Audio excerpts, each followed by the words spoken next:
looks like you were out of control for a bit there. Let's go back over the basic functions and parameters to help you get back on track. Bathing is a liminal delay. Liminal delay is what was once referred to as a phase repeater. It is an exploit of the algorithmic similarity between phaser and reverb, their usage of all-pass filters, to make a delay. Through manipulation of the character of those all-pass filters, many familiar sounds and many more unfamiliar sounds can be achieved. Start with a simple delay. Time sets the time between the dry signal and the first delay repeat. Time can also be set by using the tap tempo foot switch or MIDI clock. See your manual for more details.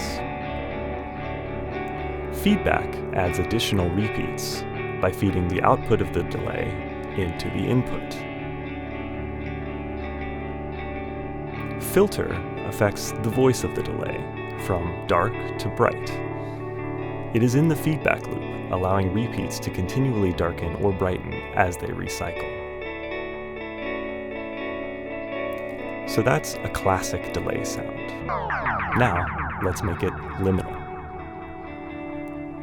These three lower knobs control an LFO, which manipulates the character of the all-pass filters we mentioned earlier. With rate all the way down, depth is fixed, so let's explore the range of that knob. Hear how it introduces additional repeats both before and after our central delay time. That's liminal delay.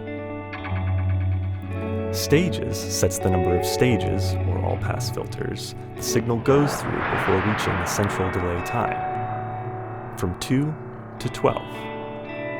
As the number of stages increase, so does the number of additional repeats. Note how feedback is still all the way down.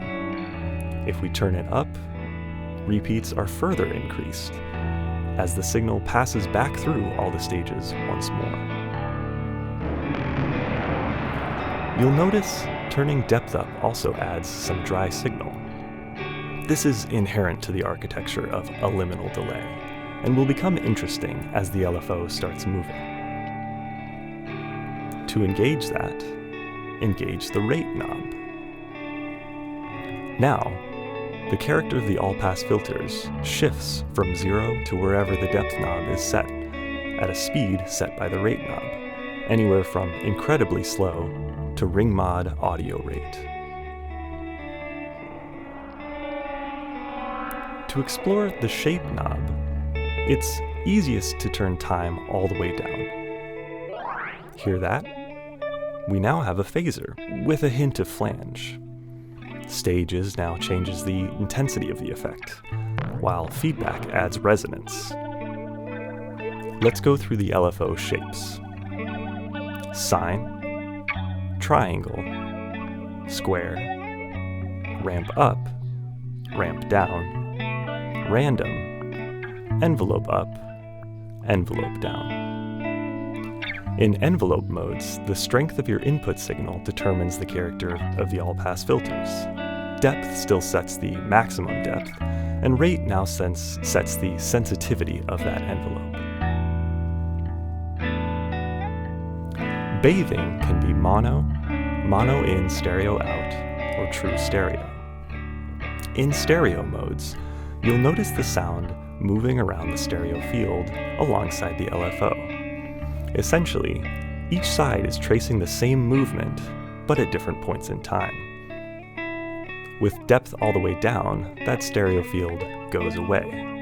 Although you could turn rate all the way down to access the secret ping-pong mode if you're in mono in, stereo out. In this mode, the left side feeds into the right, then feeds back and forth. Because some settings are less stereo than others, one additional modulation is available. Dimension adds a subtle pitch modulation to both sides in opposite directions, creating vibrato in mono or wide chorus in stereo. With this knob all the way down, no chorusing happens.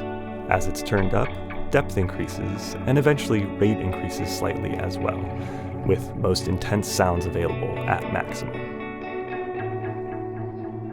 There are two remaining utilitarian controls. Dry sets the volume of the dry signal, and wet sets the volume of the wet signal, with considerable boost available.